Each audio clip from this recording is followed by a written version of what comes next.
Personality assessments can be looked at from three different perspectives. Beliefs, things like competitive, collaborative, creating, controlling. What do you believe will get you ahead in life? Temperaments, which seem to be more built in. Maybe you act more like a designer, a coach, a server, or a builder. And then there's behaviors. A driving behavior, an analytical behavior, expressive, or amiable. A team of people will have a variety of beliefs, temperaments, and behaviors. For instance, a person with a competitive belief system, a driving personality, and yet builder temperament will think differently, look differently, and act very differently than someone who tends to be more of a collaborative, amiable coach. Using one or more of the Interact personality assessments will help you to better understand how and why your team acts and reacts the way that it does. We do have one word of caution, however. It may be tempting to use as many personality assessments as possible to get a complete picture of your team.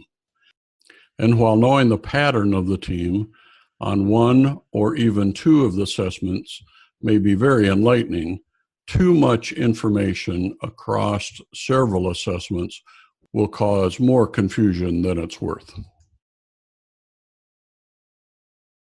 So if we really should limit our assessments to one or maybe two, how do we choose the best assessment for our team at the moment?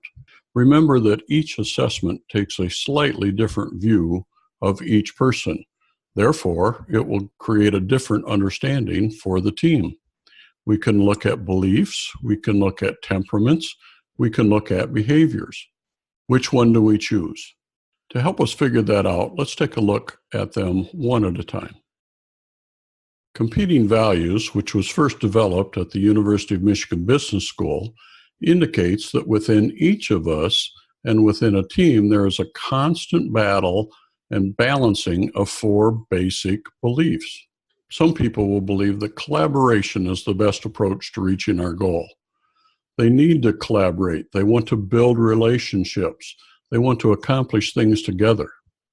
Others on the team will take a creation point of view. They would like to innovate, to create something new, to think outside of the box, something that nobody's seen before.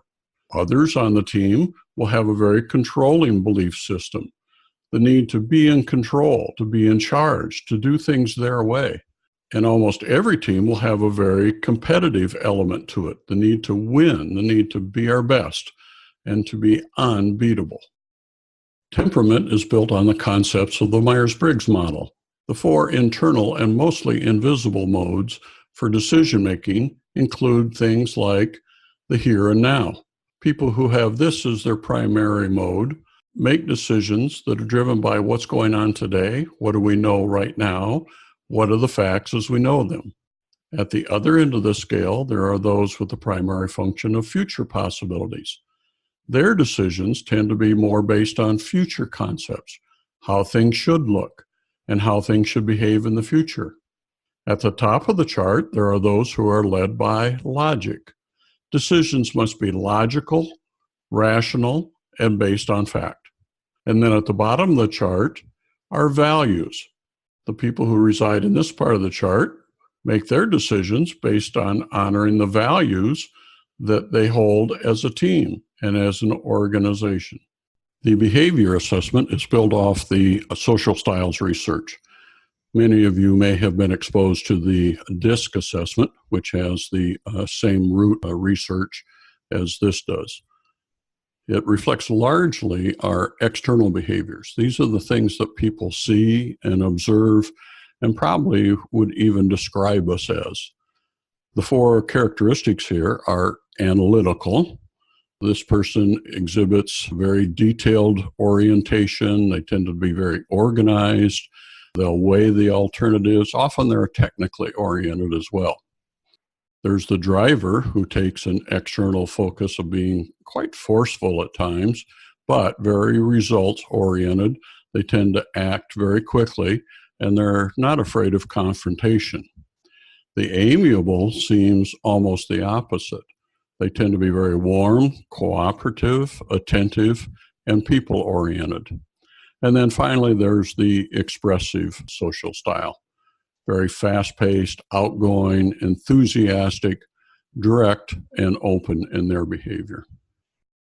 So after looking at each of the three assessments and what they measure, how do we then finally choose which one is best for our team?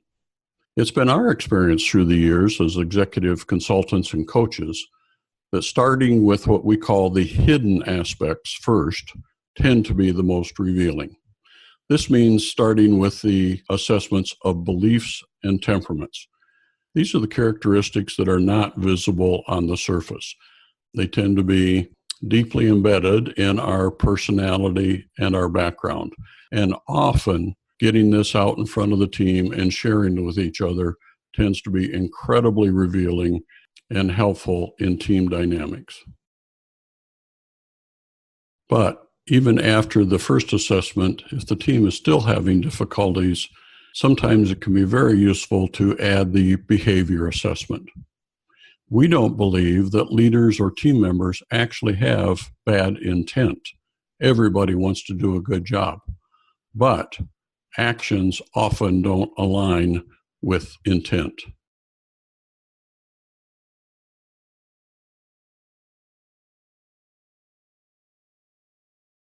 It almost always takes an assessment or some direct feedback for individuals to help understand how their behavior does align or doesn't align with their intent. We all have blind spots. Ralph may see himself as an expressive, amiable type, but as others look at him, they tend to see more of a driver first, followed by that expressive type. This leads to very different understandings between Ralph's self-assessment and the assessment from others. If Ralph can understand this, he has a much better chance of aligning his actions with his intents. We trust that this explanation of the Interact assessments help you to select the right assessment for your team. But don't hesitate to contact our customer success team at gpsforleaders.com.